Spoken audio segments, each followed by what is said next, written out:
Russian Navy warship is escorting sanctioned cargo vessels through waters near NATO's southern flank. The ships say they are heading for Egypt, but their past routes tell a different story. Days earlier, the U.S. seized a similar Russian-linked tanker despite military shadowing. Now Moscow appears to be testing how far its naval protection can go. On January 9th, open-source analysts spotted a Russian Navy destroyer south of Portugal. The warship, Severomorsk, was escorting two sanctioned cargo vessels, Sparta IV and Mais Zelanya. Such direct naval escort is rare for civilian shipping in these waters. Its presence immediately raised questions about what these ships are carrying and where they are really going. Officially, both cargo vessels declared Port Said, Egypt as their destination, but historical tracking data tells another story. Sparta IV has repeatedly declared Egypt only to continue onward to Russia's naval base in Tartus, Syria. The movement of Mais Zelanya hints at possible docking in Libya, though nothing is confirmed. The escorting destroyer, Severomorsk, is an anti-submarine warfare ship from Russia's Northern Fleet. Commissioned during the Cold War, it carries advanced weapons and sensors. Its mission here suggests the cargo is strategic, military, logistical, or politically sensitive. Russia usually does not deploy this level of protection without reason. Both cargo vessels are tied to companies under Western sanctions. Sparta IV is operated by a firm linked directly to Russia's Ministry of Defense logistics network. Mais Zelanya is connected to sanctioned firms supporting Arctic energy and infrastructure projects. Together, they form part of Russia's sanctioned supply chain operating overseas.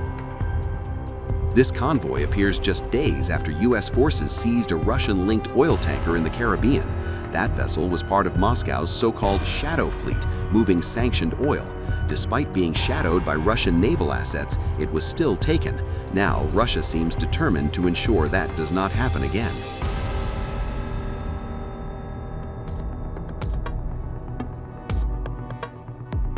The world holds its breath as U.S.-Russia tensions explode to unprecedented levels, pushing the two superpowers to the brink of a dangerous standoff.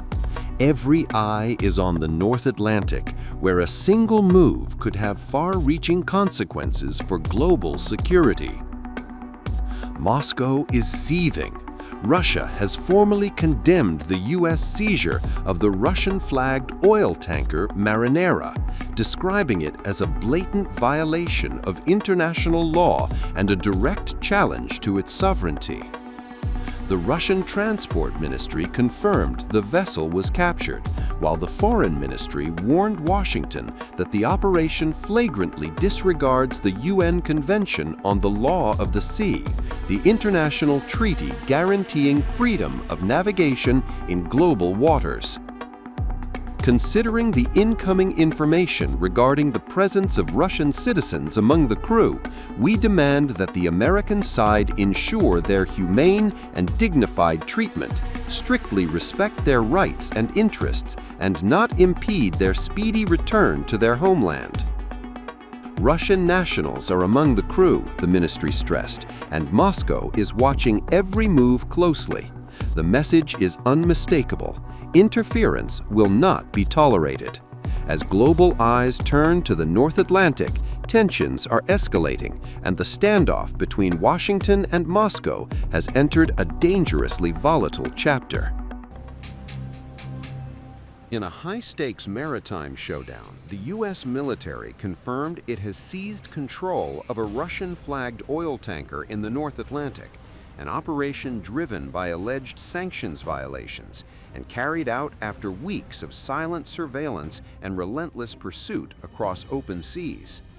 The vessel, MV Bella 1, also known as the Marinera, was seized under the authority of a warrant issued by a U.S. federal court, according to a statement by the U.S. Army's European Command. EUCOM said the tanker was intercepted after being tracked by the U.S. Coast Guard cutter Monroe, with the operation carried out in coordination with the U.S. Justice Department, the Department of Homeland Security, and the newly renamed Department of War, formerly known as the Department of Defense. The command confirmed the seizure took place in international waters in the North Atlantic. U.S. officials say the Marinera is part of a so-called shadow fleet used to transport oil for sanctioned states, including Venezuela, Russia, and Iran. The tanker had reportedly evaded earlier attempts by the U.S. Coast Guard to board it in December, while it was operating in the Caribbean and later crossed into the Atlantic Ocean. According to Reuters, the ship had slipped through a broader U.S. maritime blockade, targeting vessels carrying sanctioned Venezuelan oil. U.S. Defense Secretary Pete Hegseth underscored the administration's stance in a social media post, writing that the blockade of sanctioned and illicit Venezuelan oil remains in full effect anywhere in the world. Two U.S. officials told Reuters that both the Coast Guard and the U.S. military were directly involved in Wednesday's seizure. Russian state broadcaster RT reported that American forces boarded the vessel using a helicopter, publishing images of the aircraft hovering above the tanker. RT cited an unnamed source who said the ship had been shadowed by a U.S. Coast Guard vessel for weeks, and that at least one earlier attempt to intercept it was disrupted by severe weather conditions. As the operation unfolded, marine traffic data showed the Marinera edging closer to Iceland's exclusive economic zone, heightening the stakes by the hour. Reuters later reported that a Russian submarine and a naval warship were operating nearby, an ominous backdrop to the seizure, even as both sides stopped short of direct confrontation. Speaking from Moscow, journalist Dmitry Medvedenko described the pursuit as a prolonged cat-and-mouse game, noting that there had been multiple failed attempts to seize the tanker in recent weeks. The Russian government has not confirmed whether it deployed naval assets to escort the vessel, but Russia's foreign ministry said it was closely monitoring the situation. The ministry, quoted by Russian state media, argued that the tanker was operating lawfully in international waters and accused the U.S. and NATO of paying disproportionate attention to what it described as a civil vessel. Moscow called on Western nations to respect freedom of navigation under international maritime law. The Marinera was sanctioned by Washington in 2024 for allegedly transporting oil on behalf of a company linked to Lebanon-based Hezbollah. U.S. authorities say the seizure is part of a wider crackdown ordered by President Donald Trump on vessels connected to Venezuelan oil exports.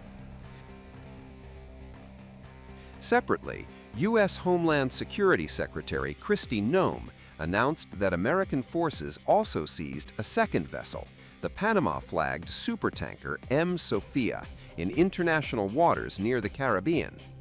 Reuters reported that the ship had departed Venezuelan waters earlier this year and was operating with its transponder turned off while carrying oil toward China.